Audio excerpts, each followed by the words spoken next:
Hello friends, welcome to the sixth video in our series of Python for Gen AI and LLMs. In this section, we will cover the conditional statements.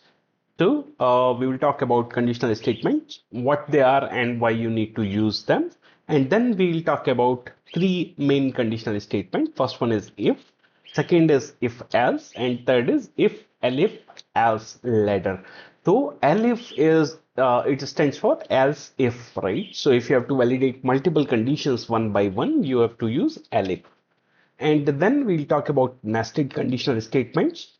And we have some practical examples there in this session where I'll show you in Visual Studio Code console on how the code behaves when you put conditional statements. And then we also have a leap year checker program to test what we have learned in this session. And in the end, we will have an interactive quiz. So where we have five interesting questions, and I would request you to go through the quiz and type your answer to the questions in the comment section. So what are conditional statements? Conditional statements in Python are used to make decisions in your code. They allow your program to take different actions based on different conditions, like answering a question. If the condition 1 is true, what should I do? Now, why you need to use them? So just take an example that you are creating a program for a vending machine. If the user puts in enough money, it will dispatch the item. Otherwise, the vending machine will say insufficient funds, right? So that's where you need to use a conditional statement. If the condition 1 met, give one output. If the condition is not met, right, then give a second output. And these conditional statements helps us implement that logic. So let's go to our Visual Studio Code and let's learn it with few interesting examples. So first we'll talk about if statement. Let me add a code block here. And in our first example, we'll check if number is positive. Right? So we'll start with a basic example. And here I'll say number equal to, let's say, 5. And then I will create my conditional statement. So I'll say if number is greater than 0, and then you need to end it with a colon, right? So I'll say if number is 0 and then hit enter, right? Note the indentation. So indentation is very, very important in Python, right?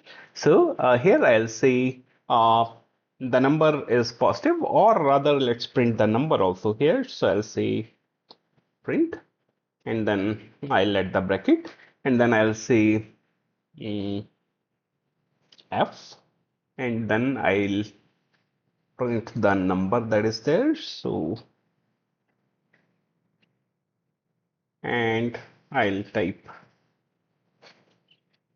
number, and then I'll say is a positive number, right? And then I'll hit enter. So you can see that number 5 is a positive number. Now let me just add one more space here, and let's try to make it more interactive. So what I can do is I can do number equal to, and instead of giving the number here, right, what I'll do is I'll use a input. So I'll say input, and then I'll say enter a input, yeah, and then I'll say enter a number, right? Now there is a flaw in this program, right? What is the flaw is that I'm only checking if it's a positive or negative number. But how will it behave if there is a decimal number, let's say a float input, right? So that's why what I need to do is when I am taking an input, for hygiene, what I'll do is I'll use a int here, right? So that will automatically convert whichever number I'll give to a int, right? And then I'll say input the number, and if number is greater than 0, then print this number is a positive number, right? So I will execute this code block, and it's asking me for an input, right? So let's take an example of -5, right? and it didn't printed anything, right? So why? Because -5 is not a positive number, and we have not put any additional conditionals so far. All right. So let me execute it again, and this time I'll give a number, say 10, and I'll hit enter, and you can see the output 10 is a positive number. So if our condition will meet, then it will print that this is a positive number, right? So I hope you got an idea about the if statement. Now let's take an example of else if statement. So let me just add a code block here, and I'll say example. Let me down.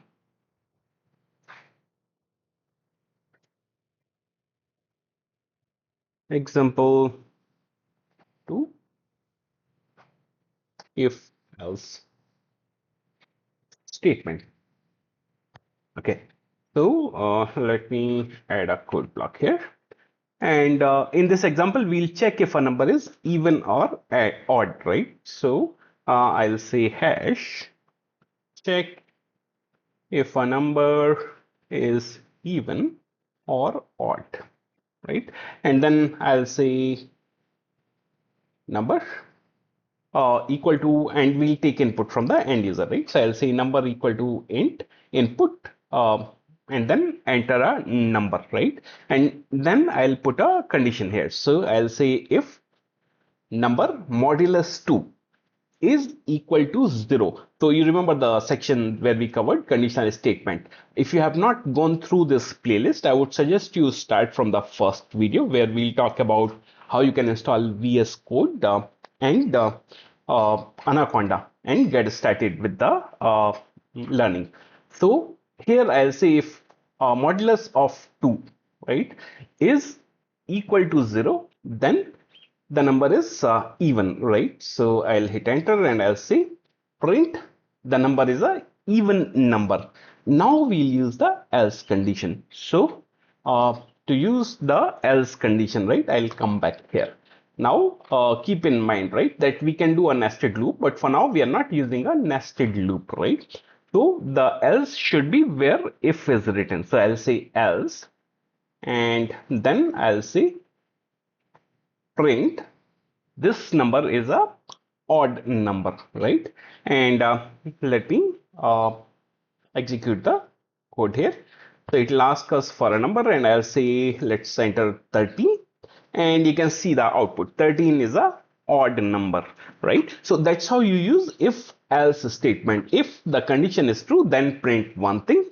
Now if the condition is not true, right, that means else print an different output, right? So we are testing if the number is even or not in this program, right? But then there are times where you have to validate against multiple condition, 1 2 3 4, maybe 10 or even more, right? So that's where you use the if elif else ladder, right? So let's take an example of if elif else ladder. So let me say let me put a markdown here, and I'll see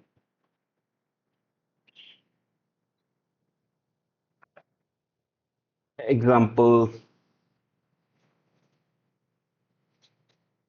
3. If elif else ladder, it's a statement only. I mean, I'm just calling it ladder. So let me just say code, and then what we will do is we will categorize age groups in child, teenager, adult, and senior citizen, right? So I'll say categorize age groups, and then I'll say age, and again we'll take input from the end user, and we'll say enter your age, right? And then we will use if elif else later. So we'll say if the age is less than 13, then print you are a child, right? uh, Else if, so again we are not using nested loop yet, so we'll say else if the age is less than 20, right? Then we will print you are a teenager, right? And let's not execute it yet. So again, I want to validate it against multiple condition, right? So I'll say else if age is less than 60. And if age is less than 60, then I'll print you are an adult, right? And then let's go to our last statement where I'll say else, and then I'll say print you are a senior citizen, right? And that's it, right? So let's, okay, I forgot a colon here, right? So make sure you put colon after if elif and else statements, otherwise you will get an error. And let me run this program now, right? So it's asking me for a input, right? So I'll say 40, and then it will print you are an adult, right? So that's how you use if, elif, else later. So if you have to validate against one condition, you can use if you have to validate, let's say, two conditions, you can use if else. And if you have to validate multiple conditions, right, and your output should be different for each condition, then you have to use if, elif, else condition, right? So next we'll talk about nested conditional statements. So for that, let me create another code block. So in our fourth example, let's check some conditional nested statements. So I'll say example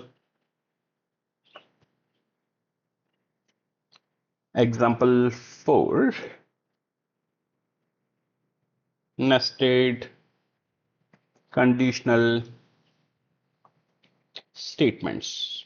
Okay, and then let's add a code block here, and let's create a small program to check uh, eligibility for a job. So I'll say check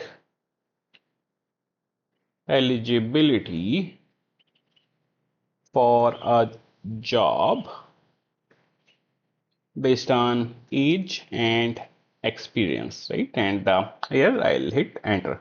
And firstly, we have to take the input for the age of the end user, right? So age equal to int and input, and then I'll say enter your age, and then I will use another line, another variable for experience, right? And I'll say enter your years of experience. Okay, now let's get started with our condition. So if age is, it should be greater or equal to 18, right? And then I'll colon and hit enter, and then I'll say if experience is greater or equal to 2 years, right? Then print you are eligible for the job as you can say print you need more experience, right? And now if experience is okay, but the age is less than 18, right? Then we'll say else, and we'll add one more condition, and I'll print you're too young for the job, or I'll just print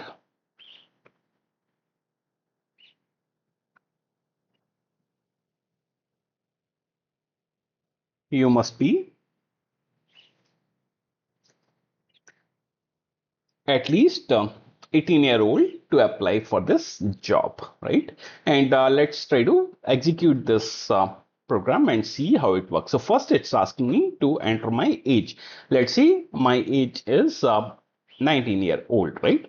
And then it will ask me to enter my experience. So I'll see 2 years of experience, and then it's saying you're eligible for this job, right? Now let's do another example, and this time I'll say my age is 30 and my experience is, let's say, 5 years of age, right? Then again it's saying you're eligible for the job. So let's execute it one more time, and here I'll say my age is 17 and my experience is 2 years, right? And then it's saying you must be at least 18-year-old to apply for this job, right? So that's how you use nested conditional statement. So within a condition, I am matching another condition, right? So if age is 18 and experience is greater than 2, then we have to respond you are eligible for the job. Otherwise, we are saying you need more experience, right? So you can see that this within this if statement, I have another if else statement, and then I come out of this loop and then I print if this condition is the age condition itself is not met, right? So I hope you have got an idea like what nested conditional statements are and how they are used, right? So let's take an example now for elif condition, right? So let me add a markdown and I'll say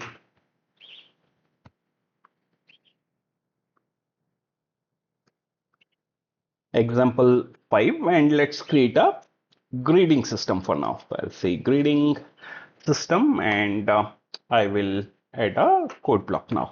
So here in the code block, I'll say, so what we will do is we will take scores, a value, and then we will convert them into grade, right? So I'll say convert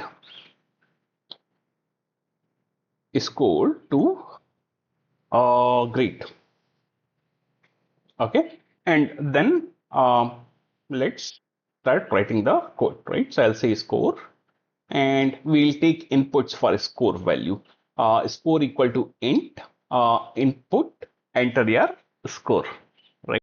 Okay, so if score is greater than or equal to 90, right? I'll say grade and I'll say grade equal to A, right? Else if score is greater or equal to 80, right? Then I'll say grade B. Else if the score is greater or equal to 70, right? And then I'll say grade C. And then I'll say else if score is greater than or equal to 60, right? Then should print grade equal to D. And else I'll say grade equal to F, right? And in the end, I can just print that your grade is and then we'll print the value of the grade, right? So let me execute this program and I'll do control enter and then it's asking me to enter my score here, right? So I'll say my score is, let's say, 65, right? And you can see my grade is D here, right? Similarly, let me execute it one more time and this time I'll say my score is 85, right? So that means my grade is B, right? So I hope you got an idea. If you are meeting a single condition, then you will use if. If you have to give output, if the condition is met or not, you will use if else. And if you have to meet multiple conditions, right, then you will use if elif else later, right? So I hope you got an idea about it, right? Next, let's do a small program to check if a given year is leap year or not, right? So let me just go back to the presentation and where is our slide? Yeah. And we will quickly discuss about what is a leap year. So there are some rules for leap year. A year is considered as a leap year if it's divisible by 4 or 400, but not by 100, right? But if the year is also divisible by 100, then it is not a leap year. However, if the year is divisible by 400, then it's a leap year, right? Now, there are some examples like 2024. We can see we can divide it by 4 and not by 100, right? So that is a leap year. The second example is 1900, which can be divided by 100 but not by 400, right? So it's not a leap year. And another example will be year 2000, right? So which is divisible by 400, which will be a leap year, right? So let's try to create a program to find if a given year is leap year by using the conditions that we discussed so far. So let me go back to the Visual Studio Code and here I'll say um, example leap year checker, right? And then now we'll start with our conditions, right? So let me add a code block here, and I'll say, let's just try to make it more elaborative. So I'll say ask the user to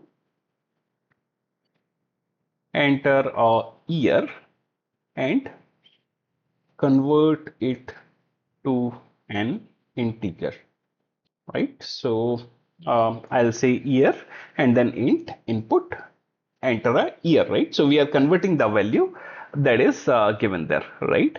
And then, so first step that we will use here is, let me just make it elaborative. So step one, we will check if the year is step one, and we will check if the year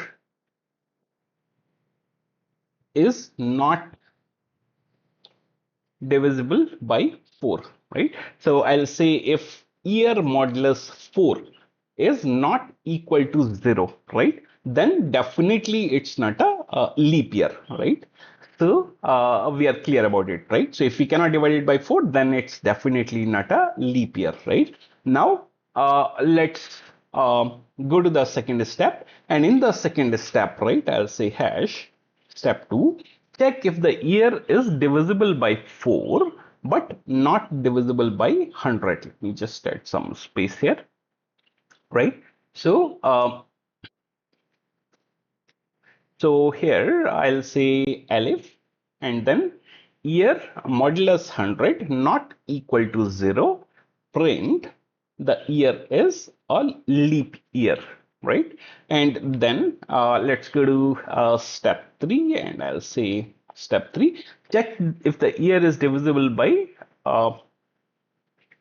let me just type it here. So I'll say step 3, and then I'll say the year is divisible by 100, right?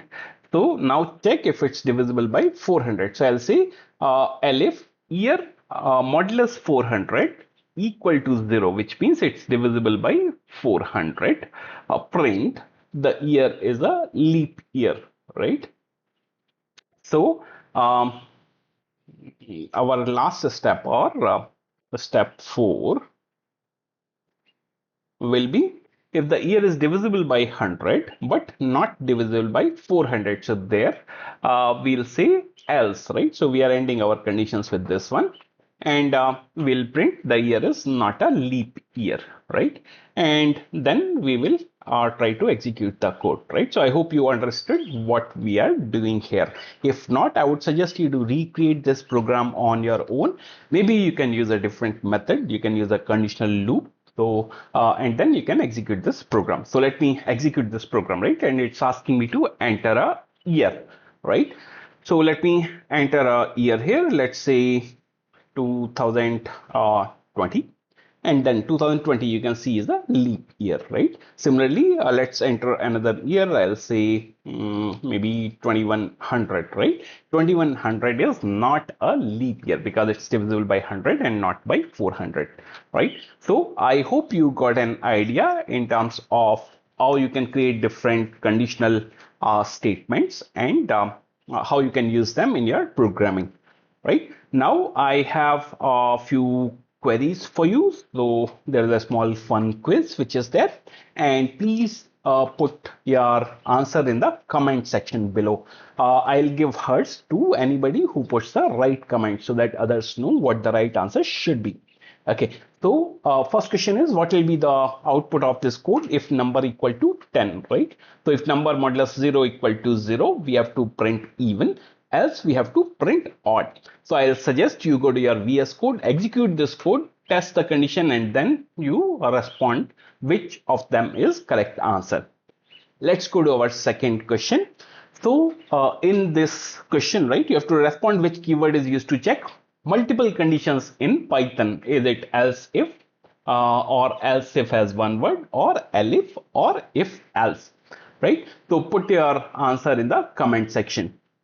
Now question number 3 will be, what will be printed for a score equal to 75 in the following code? All right, so I would suggest you recreate this in your VS Code and then find the right answer and then put the answer in the comment section. Question 4 is which of the following is a correct syntax for a nested condition, right? So three of them are incorrect, but only one is correct. Please put the option along with the question number in the comment section. And our last question is which condition correctly checks for a leap year, right? So go through these four conditions and then respond in the comment section like which condition correctly checks for a leap year. Please respond in the comment section on what is the answer of this question. So that's it for this video. Please make sure to like this video, share this video and subscribe to our channel, and don't forget to press the bell icon.